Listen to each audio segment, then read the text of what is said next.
how to void checks ቸኮችን እንዴት void እናደርጋቸዋለን የሚለውን እናያለን task void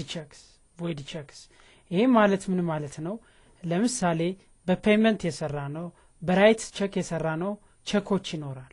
እነዚህ ቸኮች void ማድረግ ብንፈልግ ሪቨርስ ማድረግ ብንፈልግ ትራንዛክሽናቸውን ሪቨርስ እንዴት እናደርጋለን የሚለውን እናያለን እዚህ ውስጥ መተን void check የሚለውን ኮማንድ ስንመርጥ እዚህ ላይ የጻፍናቸው ዛ ፔመንት እና ራይት ቼክ ላይ ያስገባናቸው ቸኮች እዚህ ላይ እናገኛቸዋለን እነሱን ቸኮች ከሁለት አንዱ መርጠን ያሉንን ቸኮች void ማድረግ የምንፈልገው መርጠን void እንለዋለን are you sure you want to void this transaction ይላል yes automatically ምን አደረገው ማለት ነው void አደረገው ማለት ነው close ዜናውን ለምሳሌ ሪፖርት ላይ መተን ጄኔራል ሌጀር void ያደረግነው ይሄን ነው ስለዚህ እዚህ ላይ